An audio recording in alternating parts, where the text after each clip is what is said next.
Welcome back, listeners and viewers, to another week of Education, the Teacher's Talking Terror podcast, where myself, Mike, and myself, Courtney, are back to cover a movie that apparently was possessed as it was being made. We're covering 1981's Possession, a movie that we began talking about a little bit pre-show, and I'm like, oh, no, let's just save it for the show.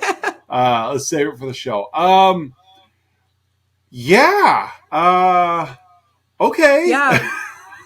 We both, just that, like 2 sentences shared, we both have very different views on this movie, I think. Yes. And for me, I don't mind when movies are long. 2-hour movies, that's fine. Right. But when they're confusing at the same time, that is where I'm like, okay. I'm not following. I'm not keeping up with this. Correct me if I'm wrong, but did you or did you not like Possum?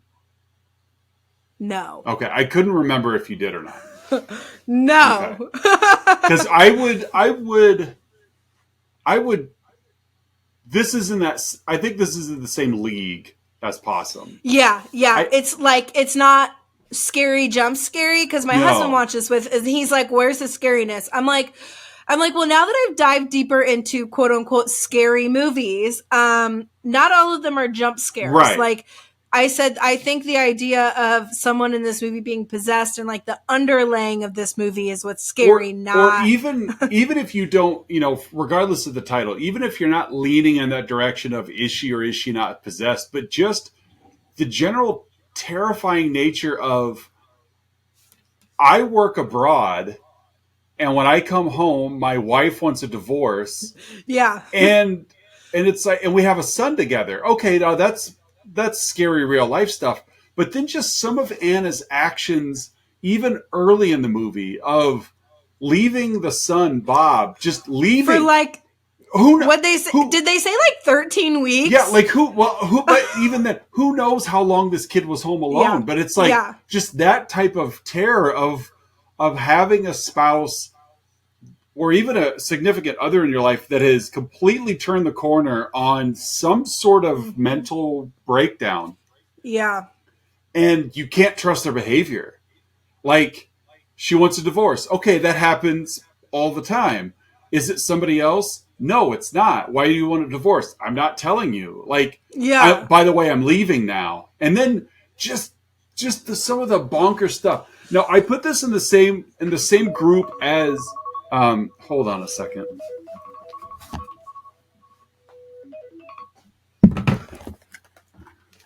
Sorry, I thought that was my kid's alarm. It was my alarm on my phone. You're fine. But no, I put this in the same group as like a Possum because I think it has a director that has a vision, and I do think that he got the vision on screen that he wanted, but it's very much like a interpretive dance. Kind of, just. And I was not interpreting it. But you know what I mean? That it's like you can you can read into it what you want, you can take from it, but it's one of those that when it's done, you're like, did I get it? Like, do I understand it? So it's definitely a conversation, like, if it were more popular, which it wasn't, but like if it really took off, I definitely could see, like, did you see Possession? What did you think about it? I could see a lot of conversation being had about it. Yeah. And it's going to be both ends of the spectrum because, I mean, pre-show, you're already like, I'm like, wish I could get 2 hours back. And you're like, what? I liked it. Well, so I liked it because I realized early I don't know where this is going. Yes. And so now, because I don't know where it was going, I was more like curious as to like where's the director going to go next? Like, it wasn't bad. I mean, the acting in here was great. Like, I really felt like, but yes, it was missing a linear plot. And because it didn't have a linear plot, you really couldn't make sense of the character decisions.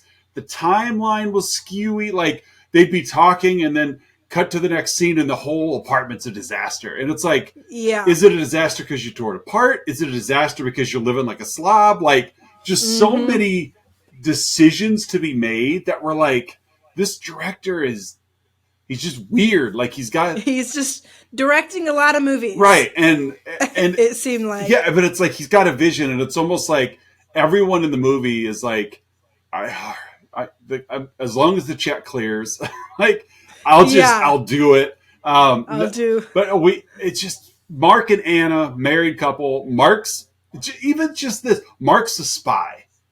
He's a spy, and he's coming home from a mission. Mark didn't have to be a spy. He could have been anything.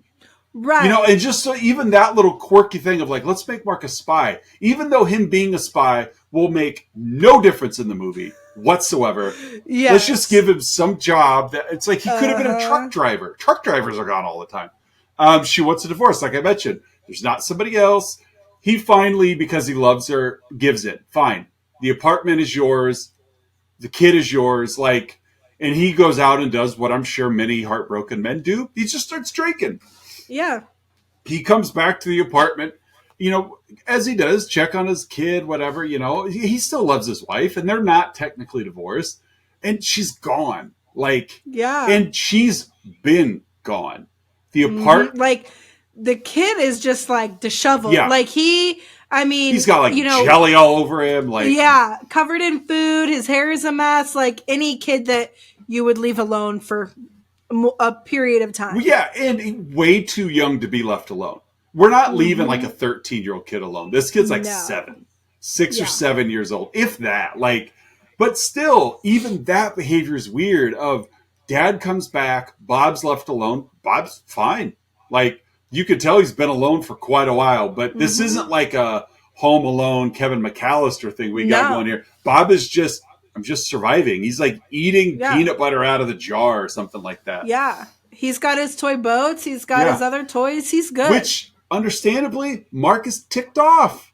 Anna comes home, and he's like, where have you been? You can't leave Bob. And she won't answer him.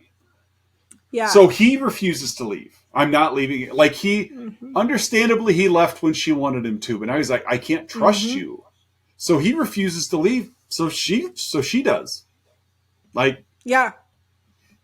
And then middle of the night, like she just up and goes. Yeah. And Mark gets this phone call. Yeah. Because he's just from like when he's gone a lot, she wants a divorce. He automatically assumes there's someone else. She says there's not, but then this phone call. Go ahead. Yeah. And it's like, Anna's with me. Yeah. Yeah. So it's just really weird. Right. Like, and I don't even, how'd they say his name? Heinrich. And so, next day we go and Bob takes, Mark takes Bob to school. Yeah. Not Bob takes Mark. And he's never taken him to school before. Yeah. Which is also odd because granted, I know he works, he's a spy, but like this kid's old enough that you've never been to a school. Yeah. Like, it's so weird. And he meets Helen. Yeah. And she looks Helen's Bob's teacher. Like it's Bob's teacher. Anna. Yeah. Yeah. But she's got green eyes. Right. She doesn't have lighter hair, green eyes. Yeah. But Mark is like beside himself. He can't believe like this looks like Anna. Uh-huh. And even that big deal. Like it's weird, but it's not like a central theme in the movie. Like, is Anna leading a double life? Is Anna really Helen? No, just the director decided, I'm going to use this actress for two roles. Well, yeah. The end. So Mark heads over and gets in a fight with Heinrich, and Heinrich like dance fights him. Yeah. Like it's even then it's not just this, it's like he's a bull, like he's a bullfighter and Mark's the bull. Uh-huh. And Heinrich just beats him. Yeah. And so we flash forward to Mark and Anna's apartment house and Mark's home, and Anna comes home and then she leaves again. Yeah. Well, they get in a fight. Yeah. It's just a whole lot of like, I don't know. It's just, it was very hard for me to follow. It was, because like you said, Heinrich beat up Mark, but it was very stylistic, whatever. And it wasn't even like, she's mine, stay away from her. It was just, oh, you're Mark, I'm Heinrich. And of course, let's fight. Mark obviously is upset, so he wants to fight. Yes. And Heinrich he's just, okay, I'll fight you, but it's not going to go and well. I'll win. And then Mark goes home and just understandably, like, I do understand why everybody is upset at the point of being upset. Yeah. So Mark goes home, he's upset, and then he starts hitting Anna, and then hitting Anna, and then hitting Anna, and then hitting Anna. Like, she doesn't run. She doesn't put her hands up to stop him. She doesn't yell at him. He just keeps smacking her around. Yeah. And then she leaves because, like you said, she just, okay, I've taken my punishment, I'm out. But the next morning, they're back together. Oh, this is so weird. And they have another fight. And it's weird because she's chopping meat. Yeah, they're in the... with an electric knife. They're in the kitchen just screaming at each other. And, like, their backs, like, they live in an apartment. And, you know, like, apartments obviously are not big. Their backs are maybe, you know, two or 3 feet away from each other. And they're screaming. And she's slicing meat with this electric knife and then putting it into the grinder. Yeah. And it's just like I'm waiting. I said to Casey, she's going to put her hand in that grinder. I know, like, you knew something was going to happen. Yes. And it goes away and it comes back and it's like nothing happened. And then you kind of come to the point of view of Mark. Yeah, Mark turns around and has his back to her. And you can just see past him, and Anna is cutting herself on the knife with the knife across the throat. Yeah, she just takes this electric knife and applies it to her throat, which is horrifying. And you think, oh, here we go. Like, here's the gore. Here's the horror. Yeah. No. She cuts herself, but it doesn't go deep. To which then Mark takes the knife from her, which was a smart thing to do, and then starts cutting himself on the arm. Like calmly, just like his arm was made of cake. Just watch this. Yeah. Like 3 times he just cuts him. And it's like, what? Just so weird. Mark, in the meantime, Mark still has no idea where Anna's going. No. So he does the next best thing and he hires a PI to follow her around. Thank goodness he's got the money. Well, he's a spy. It's like, which we've found out now that she does kind of have a second life going on. Like, she's got a second apartment. In a kind of grungy building. Yeah, but it's somewhere else. And we don't know why she has it. She obviously, as we come to learn, like, she's never taken Heinrich there. Like, you know, so she's just got something going on. This PI follows her around. Yeah, and he's like looking, he goes up to her bedroom and he's like, you know, got this whole spiel of, someone said the window was out. He's like an inspector, you know, like a building inspector or something. So he goes in and he sees this like tentacled, bloody. Yeah, it was really... What? I don't know where this came from. Well, and it was like in the shadows. To where you really couldn't tell what it was. It was pulsating and gooey and slimy. But again, shadowed. So you're like, he's kind of trying to figure it out. We're trying to figure it out. Anna doesn't give him a chance to figure it out. No, because she kills him with about half of a glass bottle, and that's that. Yeah. So his partner... Yeah, the investigator, like the PI's partner. Yeah. Goes to find him. And like the last place that the PI was supposed to be was Anna's flat. Right. So he heads there. And he heads up and he's looking around just saying like, hey, I haven't seen him. He didn't come home. He didn't do any of this. And so he goes in. And again, we see this tentacled thing on the bed. Yeah. And it's just like moving a little bit. Like it's got like a worm body, like arms for body, it's hard to describe. Yeah. And she's like, he's a little tired. I've been making love to him all night long. Yeah. And it's just like, gross. And then Zimmerman turns around. The partner. Yeah, and sees the PI dead on the ground. Yeah. So he decides to pull out his gun and shoot Anna. Understandably. But he's got a terrible aim for being 6-7 feet away. And so she beats him and shoots him. Yeah. And now we've got 2 dead people. Right, in the same apartment. With the slimy thing. But we don't know what's going on. Yeah. She and Mark meet back up. Because Mark is madly in love with Anna. Like, Yes. He doesn't want to admit that he's lost her. He doesn't understand why he's lost her. We can't say we do either. But like he's constantly wanting to rekindle things, wanting to get back with her. He doesn't want to call it off. In what is probably the most harrowing scene of the movie, she starts telling him about this miscarriage that she had in the subway while he was gone.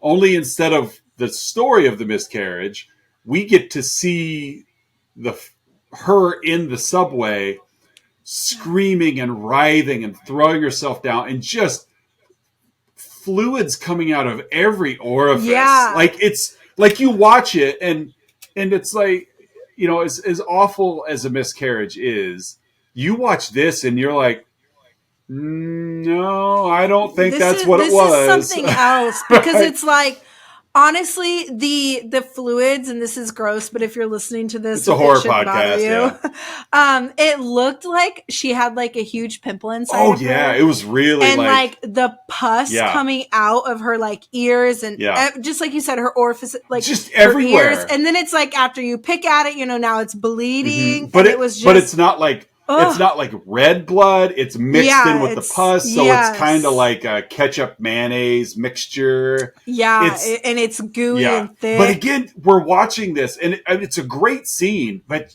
she's like on her knees screaming, and it's like it's coming out from underneath. It's coming from her armpits. It's coming out from her collar. Yeah. Like it's like that's not a little bit more. That's not a miscarriage. Like, or you're miscarrying something Yeah, a little like- bit more than a baby, like like something. you're molting, but you're not quite ready to for. Oh, it Yeah. was And this scene, like this was this, and then the end. yeah. I did like, because it's like as simple as this scene is, like I could get paid thousands of dollars to act like a crazy It was person powerful. and scream and roll around. Yeah. But then at the same time, it's like she went on All and right. on and on Like, of just screaming. This scene performance kind of reminded me of when we watched Pearl and Mia Goth when she was telling that story at the table with her like sister-in-law, and the camera never cut from her. yeah. And it's just this keeps going and go. It's just so much emotion. And it's like, good for you. Like it's Yeah. like at no point was there cut. All right, let's try this. It was like, Correct. wow. That's It was just crazy for like straight minute, Yeah. just going crazy. yeah. And it's one thing to like watch like a little kid have a tantrum, but like this lady was faking it. Like as an actress, Yeah. this was all pretend. And Yeah. oh, she did a great job. And she did. She did a great job. Yeah. So this was just gross. This is where Mark catches on though, like something's wrong with this Yeah, girl. yeah. Like she's not my wife anymore. So he calls Heinrich. We're right. And she claims that this is why, yes, like, yes. I've had a nervous breakdown because of that. Mhm. This is why I've been so different. Like, Yes. I cracked, you know, and Uh-huh. we're like, okay. And this part was kind of funny because like Heinrich, I guess, lives with his mom. Yeah. And Even though he looks like he's like 50 some years Yeah. old, but whatever, to each their own. And Mark calls, hey, do you love your son Heinrich? And the mom's like, yeah. He's like, I do too. I love everybody. yeah, I know. It's everybody. really weird. And I was just like, what? But he's like, tell him that Anna will meet him at, so-and-so apartment. So Heinrich Yeah. heads there. Yeah, he goes to Anna's second place, which Yeah. we already know that there's this creature there. Yeah. Heinrich shows up, and Anna, I mean, he's very happy to see Anna. Mhm. You know, he's trying to get a little intimate and physical, and she's just like, let's go in this room. And that's where Heinrich, again, sees this creature in the corner, in the shadows. And I almost thought like Heinrich went blind for a minute. Yeah. Because he just like Same. starts covering his eyes, and he's like stumbling out of the room. And I'm like, oh man, this thing's got some power to it. Yeah. But yeah, we've seen Anna kill the only other two people. Yeah. So she tries to kill Heinrich. Like she attacks him, stabs him in the chest. He fights her off. But again, like, you're stabbed, dude.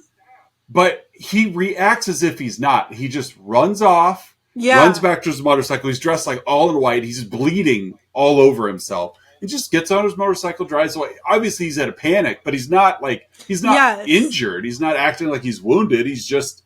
It's almost like the director's like, Yeah. you're gonna get stabbed. Just pretend it didn't happen. Because you're gonna find the nearest phone station, phone booth. I'm like, that's No. not right. Phone booth, and you're gonna call Mark and just, hey, dude, come get me. So Mark and the teacher, Helen. They've kind of been getting it on behind scenes, whatnot. She's helping out at the house. She obviously cares for Bob, and I think yes, and she's helping Bob and Mark. Well, and it looks just like your wife, only not as crazy. Yeah.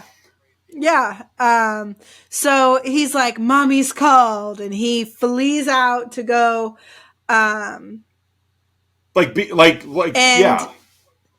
Yeah, they meet up at the bar. He does. Yeah, Heinrich and Mark do.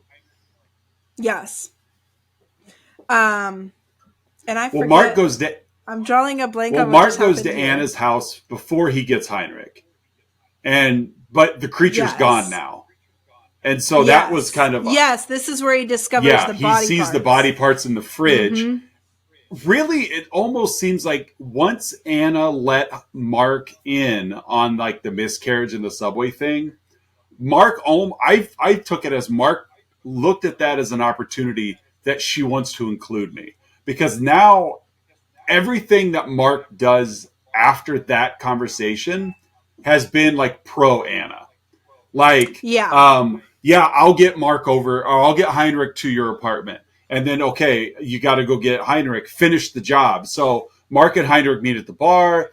You know, Heinrich is like, I'm wounded here. Mark goes into a stall and fakes being sick just to get Heinrich in there and bashes him over the head with like a toilet top, like the tank topper. Mm-hmm. And then shoves his head into the toilet that he's like blocked up to make him look like he drowned himself. And then he goes back to Anna's apartment, which does not have the creature in it, and catches blows the apartment up, like has this, turns on like all of the oven, starts lights a fire. A fuse, and then barely gets away, rides off on Heinrich's motorcycle. So it's like Mark is like equally cracked at this point, but he looks at it as, I finally get to be with my wife, so I'll be crazy like her. Mm-hmm. He goes home. We haven't mentioned Anna's friend Margie at all, which really doesn't matter, other than Mark's always been calling her to get information on Anna, but she won't tell him. She likes to see him like distraught. She likes to see him upset. Mm-hmm.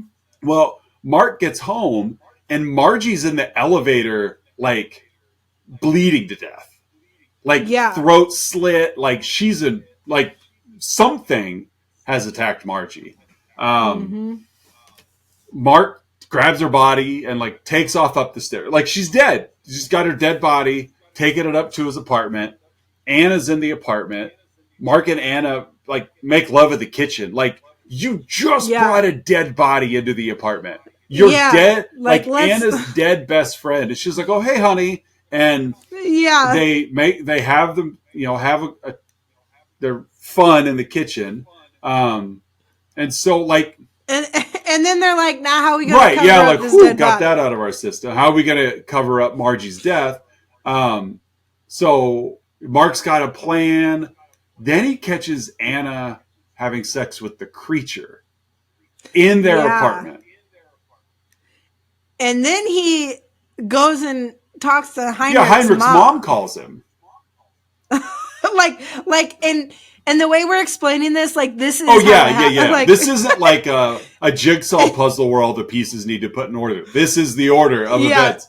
This is how it's going. He goes, because Heinrich's mom, because again, Heinrich lives with his mom. Have you seen Heinrich? So Mark goes over, and Heinrich's mom is like, I don't know what's worse, like losing a son, losing a wife, or death. Like, only to find out that Heinrich's mom had just taken a bunch of pills, basically called Mark over so she wouldn't have to die alone. It's like, it's so weird. And then the end of this, just just you think like, oh man, all this terrible stuff's happening. Mark's just out wandering the streets and then runs into all of his spy buddies. They're like, hey, Mark, come back to work. Come back to work. He doesn't want to do that. So he takes off to Marjorie's apartment, which is empty because she's dead. Yeah. Police everywhere, as well as his former employers, like his boss and stuff are there.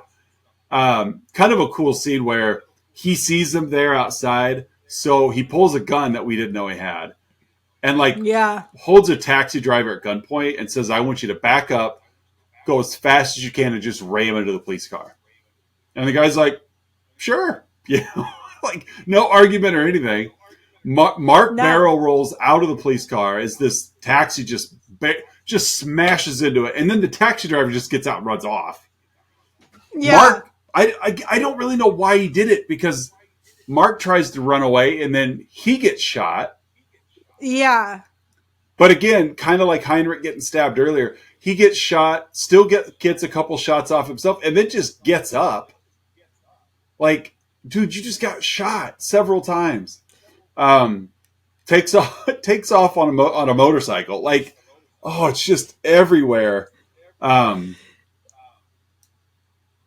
an accident, but is kind of unfazed, because then he heads up to the building and he's being chased by Anna, his business people, and the police. And Anna reveals this creature. By the way, Mark is completely he's bleeding. Yeah. He's got cuts. You look at Mark and you're like, that guy's probably going to die soon. Anyway, go ahead. Yes. But now the creature is Mark. Yeah. This slimy, wormy creature we saw earlier is Mark's double. Except he's got green eyes. And he's clean. Yeah. Yeah, there's just enough difference, but still you look at it and you're like, that's the same actor. Yeah.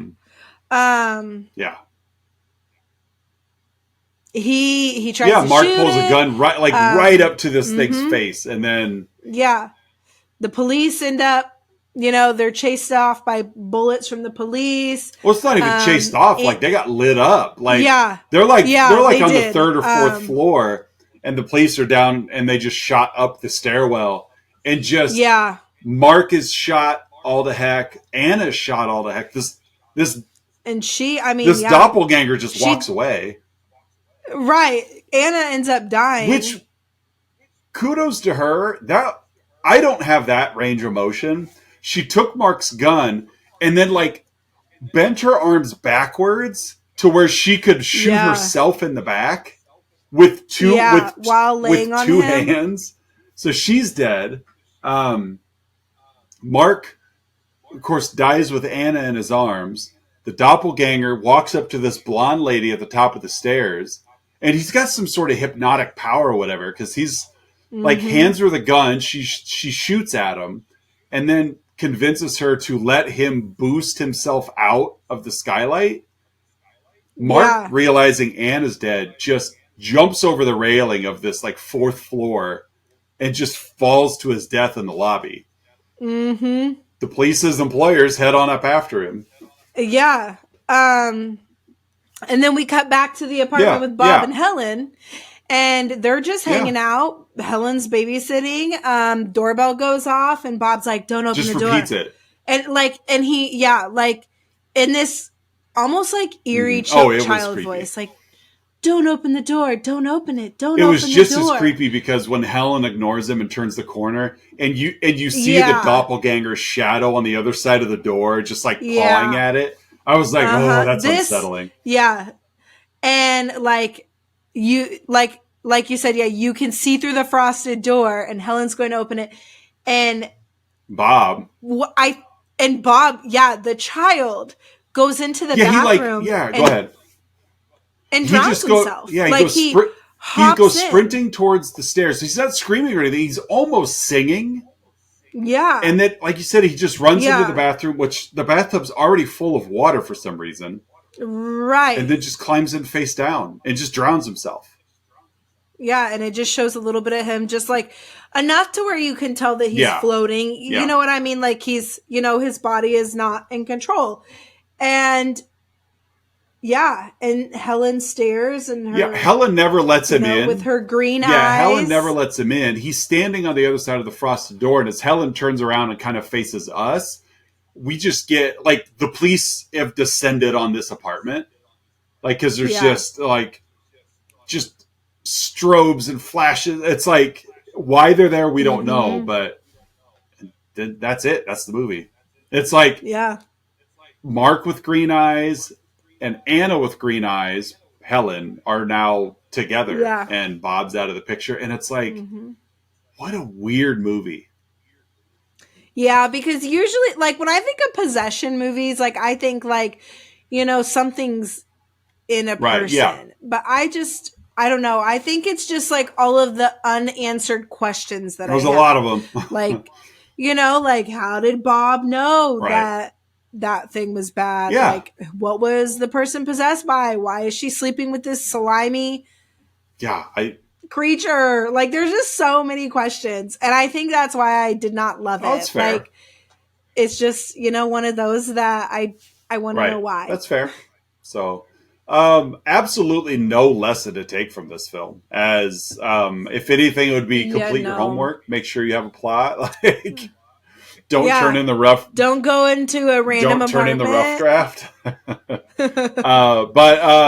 What would you grade this? I'm gonna give it a C+. Ooh, that's higher than I expected.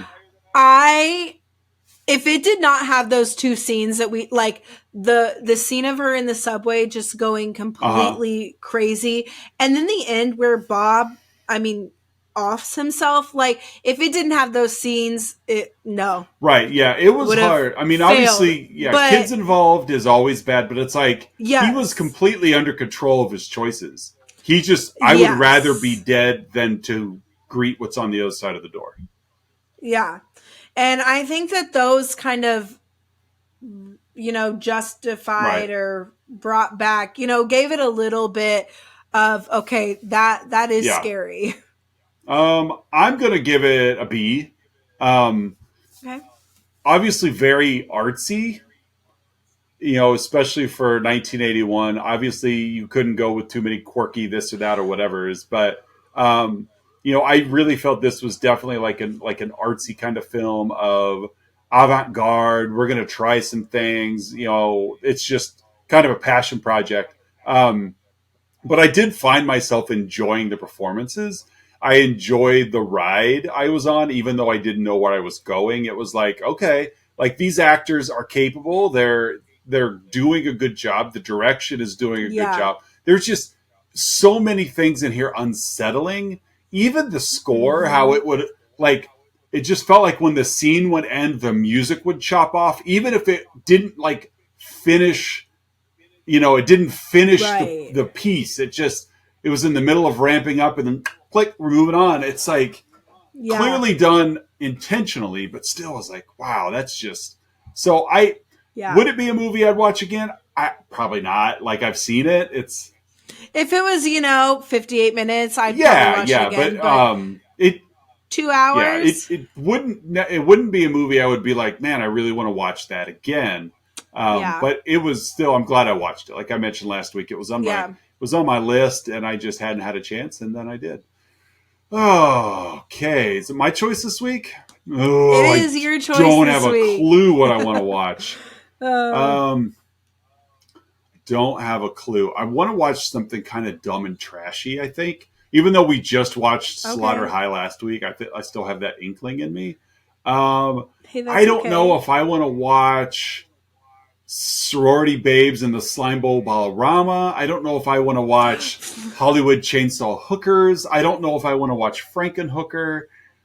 I just don't know. I don't know if I want to watch Brain Damage. I don't know if I want to. I don't know, Courtney. Let's watch. How many people out there would be like, watch this, watch this? No one is doing that. Let's watch Frankenhooker. Frankenhooker. Okay. It's a lot better movie than it plays out to be. It really is. But yeah, Frankenhooker, a medical school dropout, loses his fiance in a tragic lawnmower incident and decides to bring her back. Unfortunately, he was only able to save her head. So he goes to the red light district in the city and lures prostitutes into a hotel room so he can get the parts for his girlfriend. Wow. Yeah. Frankenhooker it is. I don't know if this one is available to stream or not, but I will let you know momentarily. Frankenhooker you can find on... Oh, I stand corrected. You can find it on Peacock, AMC, Vudu, Criterion Channel, Tubi, Shudder, Pluto, and Plex. So yeah, Frankenhooker is available. Let's not forget Freevee. On a lot of things. Let's not forget. I was going to say mine says Freevee, but I don't know. Well, my list was so long I had to scroll just to see it. So, but yeah, available for free streaming in a lot of places. I have seen this movie once before. On a scale of 10 on IMDb, it has a 6.2. So actually, not bad. Actually, not too bad of a rating. So I really didn't know what I wanted to watch, but I'm like, I just felt like watching something fun and dumb and just, I love these kind of like we talked about Street Trash and Slaughter High of like, hey, I got a little bit of money together. I got some friends. Yeah. Let's make this movie. And this feels like one of them. So a guy wants to replace his dead girlfriend that only has her head. So he has to use parts of Ladies of the Night to build the rest of her. So we will be back next week to watch Frankenhooker. Social media wise, you guys can find us Facebook, Instagram, and Twitter.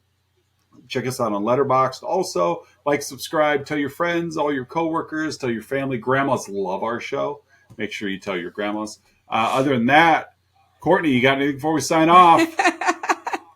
No, I don't. All right. Well, for another episode of Digication, I'm Mike. And we'll see you guys next week with Frankenhooker. Bye.